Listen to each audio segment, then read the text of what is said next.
Okay, well, my name's Anthony.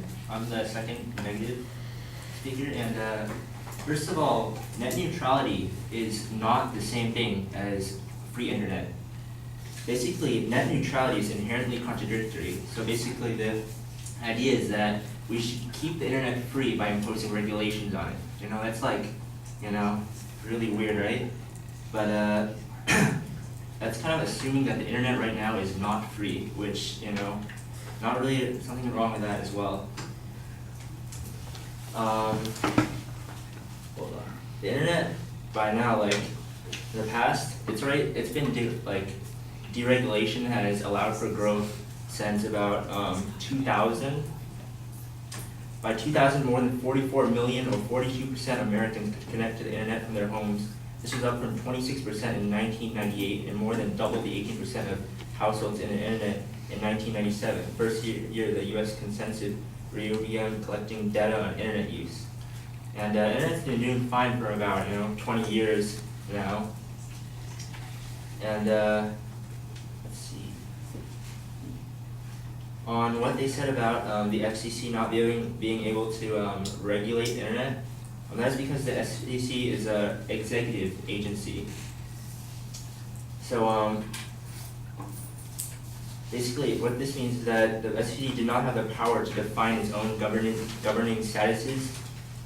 Basically, it didn't have the jurisdiction to write regulation on the internet or reclassify ISPs as title as just normal communications industries.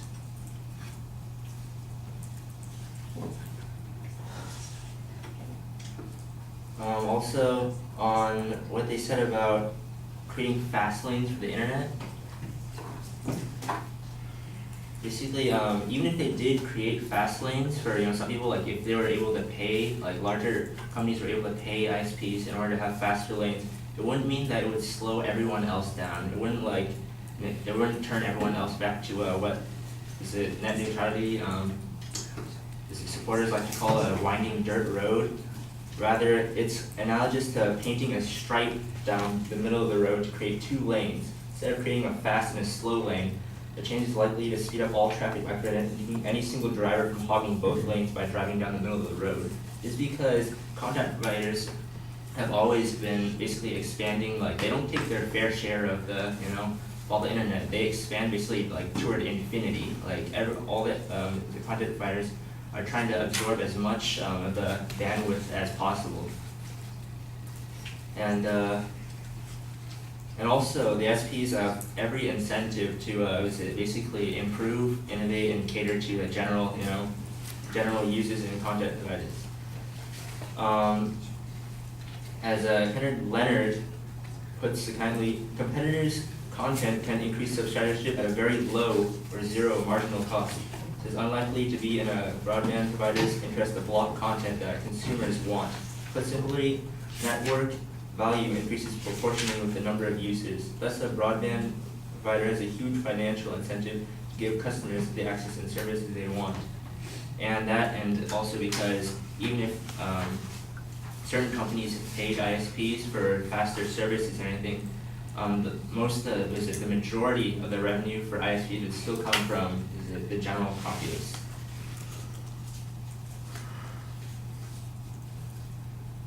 And also on deals between ISPs and content owners, this has been going on for a while now. Many ISPs already have dozens of paid interconnect deals in place with content providers, and they've been doing so for years. This isn't secret. This is all like public information that you can find if you know where to look. And this is a simple chart here from Dan Rayburn, and it shows business deals, like direct deals that have happened between certain ISPs like AT&T, Comcast, Verizon, CenturyLink, Sprint, Level 3, even though that's not an ISP, and some of these major content providers like Google, Amazon, Facebook, Akamai, Microsoft, Netflix, Limelight, Pandora, eBay, and Apple. These are direct business deals these actually shows which ISPs have had deals with which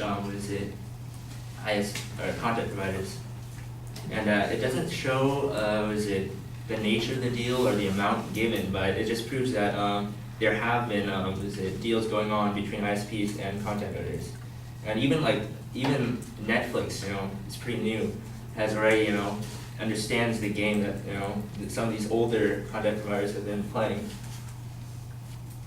And they've never had any real reason to complain about this. Even though they're paying ISP for whatever services or internet, any of that.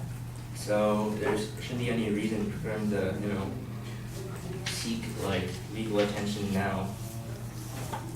And also, one other thing is that network neutrality treats ISPs as if they're the bad guys, but ISPs and content providers have a mutual need for one another. They basically, ISPs need content providers to attract customers and actually have another side for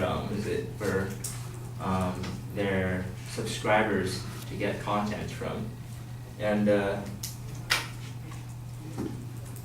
yeah, basically it just doesn't make sense to handicap one side, really, they're both sides of the same bridge, and just burning down one side or regulating one side won't really help the overall consumers.